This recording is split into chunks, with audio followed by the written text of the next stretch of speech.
আসসালামু আলাইকুম। সংবাদে আপনাদের সবাইকে স্বাগত জানাচ্ছি। আমি ফিরোজ তোহা। শুরুতেই সংবাদ শিরোনাম। বাংলাদেশের সর্বশেষ গুরুত্বপূর্ণ আপডেট সংবাদে আপনাকে স্বাগত। শুরুতেই সংবাদ শিরোনাম, এরপর বিস্তারিত।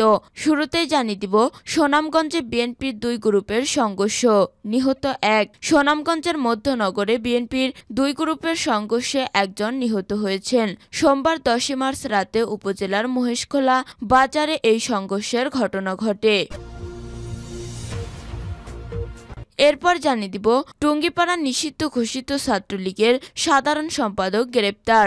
গোপালগঞ্জের টুঙ্গিপাড়া পুলিশের গাড়ি ভাঙচুরের মামলায় নিষিদ্ধ ঘোষিত সংগঠন টুঙ্গিপাড়া উপজেলা ছাত্রলীগের সাধারণ সম্পাদক লিংকন মোল্লাকে গ্রেপ্তার করেছে পুলিশ। সোমবার 10 মার্চ বিকেলে টুঙ্গিপাড়া উপজেলার গিমাডাঙ্গা পূর্বপাড়া নিজ বাড়ি থেকে তাকে গ্রেপ্তার করা হয়। এদিকে আসন্ন নির্বাচন হবে কয়েক দশকের মধ্যে অবাধ ও সুষ্ঠু, গার্ডিয়ানকে ডক্টর ইউনূস। গত বছরের জুলাই আগস্টের গণ অভ্যুত্থানে ক্ষমতা ছেড়ে ভারতে পালিয়ে যান শেখ হাসিনা। এরপর অন্তর্বর্তী সরকারের প্রধান হিসেবে দায়িত্ব গ্রহণ করেন ডক্টর মোহাম্মদ ইউনূস। দায়িত্ব গ্রহণের পর 6 মাস পার করেছেন তিনি। এই 6 মাসে তাকে বিভিন্ন পরিস্থিতি সামাল দিতে হয়েছে, যা তিনি ব্রিটিশ সংবাদ মাধ্যম দ্য গার্ডিয়ানের সঙ্গে কথা বলেছেন। এরপর জানিয়ে দিব, সেনাবাহিনীর অভিযানে এজাজ গ্রেপ্তার। হত্যা, চাঁদাবাজি ও অপহরণ মামলার আসামি এজাজ ওরফে এজাজ গ্রেপ্তার করেছে সেনাবাহিনী। সোমবার 10 মার্চ রাজধানীর রায়েরবাজার এলাকা থেকে অভিযান চালিয়ে তাকে গ্রেপ্তার করা হয়। এদিকে জামিন নিয়ে পদত্যাগ করলেন বিএসইসি নির্বাহী পরিচালক Mahbubul Alam. Bangladesh securities and exchange কমিশনের বিএসইসি নির্বাহী পরিচালক মোহাম্মদ মাহবুবুল আলম পদত্যাগ করেছেন। সোমবার 10 মার্চ তিনি অফিস করেন এবং পদত্যাগপত্র বিএসইসির চেয়ারম্যান বরাবর জমা দিয়েছেন। বিএসইসি শীর্ষ পর্যায়ের একটি সূত্রে তার পদত্যাগের বিষয়টি চ্যানেল 24কে নিশ্চিত করেছেন। তবে এ বিষয়ে বিএসইসির পক্ষ থেকে আনুষ্ঠানিকভাবে কিছু জানানো হয়নি। এবং সর্বশেষ জানিয়ে দিব, রাজবাড়ীতে 32 মামলার আসামি কালো হাওলাদার গ্রেপ্তার। রাজবাড়ীতে হত্যা, ডাকাতি, চুরি ও অস্ত্রসহ 32 মামলার পলাতক আসামি কালো হাওলাদার 38 গ্রেপ্তার করেছে পুলিশ। গ্রেপ্তারকৃত কালো হাওলাদার মাদারীপুর উপজেলার ঘটকচর উত্তর কাওয়াকুড়ি গ্রামের মৃত ফজলুল হাওলাদারের ছেলে। সোমবার 10 মার্চ দুপুরে এক প্রেস বিজ্ঞপ্তির মাধ্যমে রাজবাড়ীর অতিরিক্ত police super crime and ops Mohammad Sharif Al Rajib PPM এর তথ্য জানান। প্রিয় দর্শক, এতক্ষণ শুনছিলেন সংবাদ শিরোনাম, এরপর বিস্তারিত। তবে তার আগে বন্ধু, জানিয়ে দিন আপনি কোন স্থান থেকে আমাদের সংবাদটি দেখছেন এবং শুনছেন। জানিয়ে দিন এই সংবাদ সম্পর্কে আপনার মূল্যবান মতামত। আর বন্ধু, আপনি যদি আমাদের চ্যানেলে নতুন হয়ে থাকেন তাহলে ভিডিওটি দেখতে দেখতে চ্যানেলটি সাবস্ক্রাইব করে রাখুন, যাতে করে আমাদের পরবর্তী সংবাদগুলো সবার আগে আপনার কাছে পৌঁছে যায়। এবারে বিস্তারিত।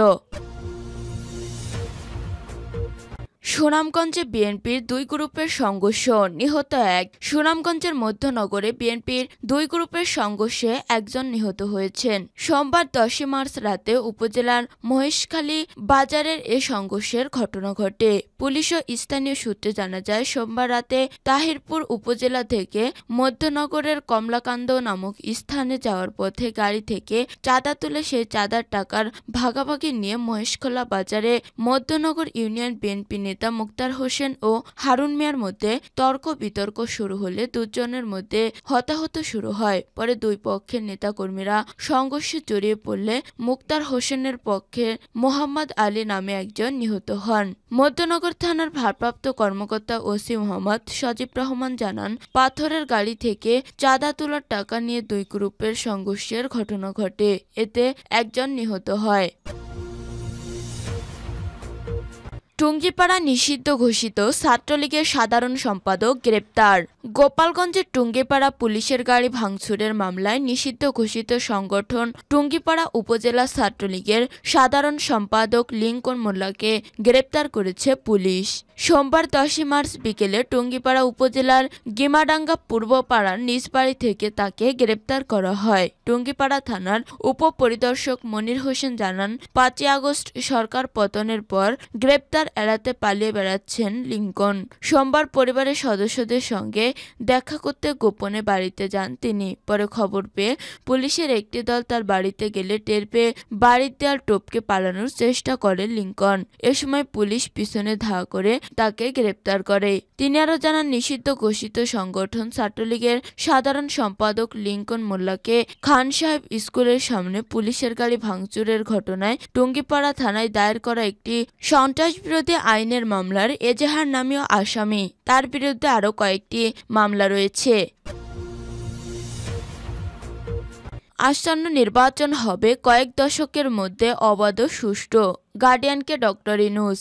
গত বছরের জুলাই আগস্টের গণ অভ্যুত্থানে ক্ষমতা ছেড়ে ভারতে পালিয়ে যান শেখ হাসিনা। এরপর অন্তর্বর্তী সরকারের প্রধান উপদেষ্টার দায়িত্ব গ্রহণ করেন ডক্টর মোহাম্মদ ইউনূস। দায়িত্ব গ্রহণের পর 6 মাস পার করেছেন তিনি। এই 6 মাসে তাকে বিভিন্ন পরিস্থিতি সামাল দিতে হয়েছে, যা নিয়ে তিনি ব্রিটিশ সংবাদ মাধ্যম দ্য গার্ডিয়ানের সঙ্গে কথা বলেছেন। বিশেষ করে আগামী নির্বাচন কেমন হবে তা নিয়ে তিনি স্পষ্ট বক্তব্য দিয়েছেন। গার্ডিয়ানকে ডক্টর মোহাম্মদ ইউনূস বলেছেন, চলতি বছর ডিসেম্বর থেকে আগামী বছর মার্চের মধ্যে যে কোনো সময় নির্বাচন অনুষ্ঠিত হতে পারে।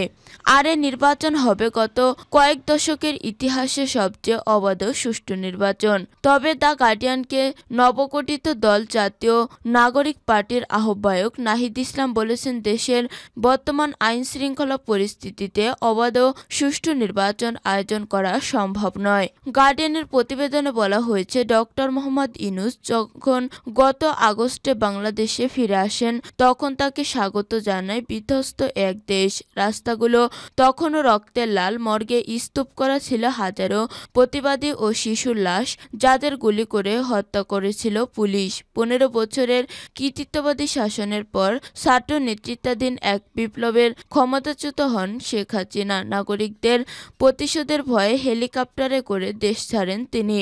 দরিদ্রদের ক্ষুদ্র ঋণ ধারণার জন্য নোবেল পুরস্কার পাওয়া 84 বছর বয়সী মোহাম্মদ ইউনূস দীর্ঘদিন ধরে রাজনৈতিক উচ্চ আকাঙ্ক্ষা ত্যাগ করেছিলেন। হাসিনার আমলে তিনি রাজনৈতিক হুমকি হিসেবে বিবেচিত হন এবং বছরের পর বছর অপপ্রচার ও নিপীড়নের শিকার হন। বেশিরভাগ সময় তিনি বিদেশে কাটিয়েছেন, কিন্তু যখন ছাত্র প্রতিবাদীরা তাকে বাংলাদেশে গণতন্ত্র পুনরুদ্ধারের অন্তর্বর্তীকালীন সরকারের নেতৃত্ব দেওয়ার আহ্বান জানান, তিনি রাজি হন।